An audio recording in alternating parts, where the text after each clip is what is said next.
అంగన్వాడీ సోదరీమణులందరికీ నమస్కారం. అంగన్వాడీ అప్డేట్స్ కోసం మన ఛానల్ని సబ్స్క్రైబ్ చేసుకోండి, వీడియోస్ లైక్ చేయండి, మీ ఫ్రెండ్స్ షేర్ చేయండి. విషయంలోకి వెళ్తే ఇక్కడ ఒక న్యూస్ చూస్తే రోడ్డెక్కిన అంగన్వాడీలు అంటూ ఇక హైలైట్ కావడం జరిగింది.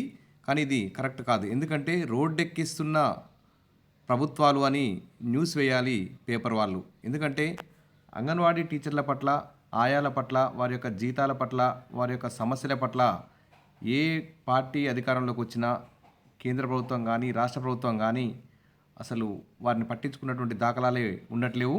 అందుకోసమే ఈ రోడ్డెక్కాల్సినటువంటి దుస్థితి మన అంగన్వాడీ టీచర్లకు కానీ ఆయాలకు కానీ పట్టింది.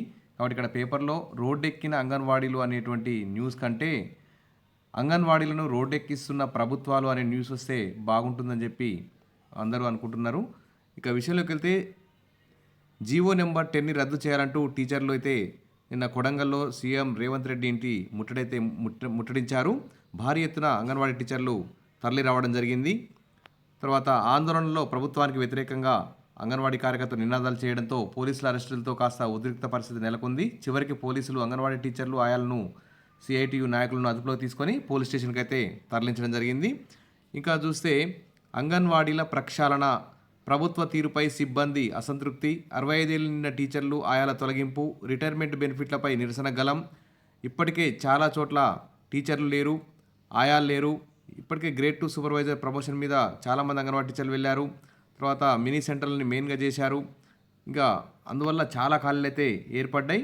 మరి తాజా నిర్ణయంతో అంగన్వాడీ వ్యవస్థలో ఐసిడిఎస్ శాఖలో భారీగా పెరిగినటువంటి ఖాళీలు, కొత్త నోటిఫికేషన్ పైనే మహిళలందరూ కూడా ఆశలు పెట్టుకోవడం జరిగింది. మరి నోటిఫికేషను పెట్టుకోవడం జరిగింది. మరి అంగన్వాడీ టీచర్లు అయితే వేతనంలో రిటైర్మెంట్ అయినప్పుడు 65 ఏళ్ళకి రిటైర్మెంట్ అయిన సందర్భంలో టీచర్కి 2 లక్షలు, ఆయాకి 1 లక్ష రిటైర్మెంట్ ప్యాకేజ్ ఇవ్వాలి. అదేవిధంగా వేతనంలో సగం పెన్షన్ అందజేయాలని. ఇప్పుడు దాదాపు 13,500 వేతనం వస్తుంటే అందులో దాదాపు 7,000 వరకు రిటైర్మెంట్ అయిన తర్వాత ప్రతి నెల పెన్షన్ ఇవ్వాలని చెప్పేసి అంగన్వాడీ టీచర్లు ఆయాలైతే డిమాండ్ చేస్తున్నారు. ఇక మరి ఈ విధంగా ప్రభుత్వం ముందుకు పోవాలని చెప్పి కోరుకుందాం. ఎందుకంటే వారికి పెన్షన్ లేకుంటే భవిష్యత్తులో జీవనాధారం కష్టమవుతుంది. ఇంకా నోటిఫికేషన్ పైనే ఆశలు, ఖాళీలు చాలా ఉన్నాయి కాబట్టి మహిళా నిరుద్యోగులు అయితే ఆశలు పెట్టుకున్నారు. ఇంటర్ పాస్ అయిన తర్వాత ఇంటర్ కంటే పై చదువులు చదివినటువంటి తెలంగాణలోని మహిళలందరికీ మరి ఈ అంగన్వాడీ పోస్టులు అయితే దక్కే అవకాశం ఉంది. ఇప్పుడు టీచర్ కానీ ఆయా పోస్ట్ కానీ అంగన్వాడీ టీచర్ పోస్ట్ కానీ ఆయా పోస్ట్ కానీ కంపల్సరీ ఇంటర్ పాస్ అయి ఉండాలి. ఇంటర్ పాస్ అయితేనే అంగన్వాడీ టీచర్ కానీ ఆయా పోస్ట్ కానీ దక్కే అవకాశం ఉంది. కాబట్టి ఇంటర్ పాస్ అయిన నిరుద్యోగులందరూ కూడా ఈ ఖాళీల కోసం అయితే ఎదురు చూస్తున్నారు. ఇక చాలా చోట్ల అయితే కలెక్టర్ల ఆధ్వర్యంలో ఈ అంగన్వాడీ టీచరు ఆయా పోస్టులు అయితే భర్తీ చేస్తారు. ఆ గ్రామాల్లోని స్థానికంగా గ్రామాల్లో ఉండే సొంత గ్రామం వాళ్ళ అభ్యర్థులతోటి. కానీ మరి గతంలో రాజకీయపరమైన పైరవీలతో ఉద్యోగులు పొందినటువంటి దాఖలాలు కూడా ఉన్నాయి. ఇప్పుడు కూడా మరి పైరవీలకు ఆస్కారం ఉంటుందా, లేక రాత పరీక్ష, ఇంటర్వ్యూల ద్వారా ఎంపిక చేస్తారనే విషయంపై అస్పష్టత అయితే నెలకొంది. అయితే ఖాళీగా ఉన్న సెంటర్ల పరిధిలో పైరవీలు అయితే ఊపందుకున్నాయి. చాలామంది బ్రోకర్లు అయితే మేము మీకు అంగన్వాడీ టీచర్ పోస్ట్ ఇప్పిస్తాం, ఆయా పోస్ట్ ఇప్పిస్తాం అని డబ్బులు దండుకుంటున్నటువంటి సందర్భాలు ఉన్నాయి. ఎవరు కూడా మోసపోవద్దు. ఎందుకంటే అధికారికంగా నోటిఫికేషన్ వేస్తారు.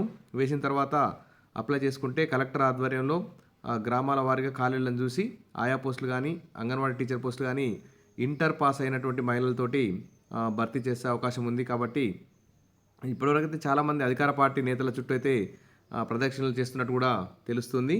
ఏది ఏమైనా రిటైర్మెంటు ఇన్ని రోజులు అంగన్వాడీకి వ్యవస్థలో సేవ చేసినటువంటి సిబ్బందికి రిటైర్మెంట్ బెనిఫిట్స్ భారీ ఎత్తున ప్రకటించి వేతనంలో సగం భాగంతో పెన్షన్ అయితే అందజేస్తే అందరూ హ్యాపీగా ఉంటారు.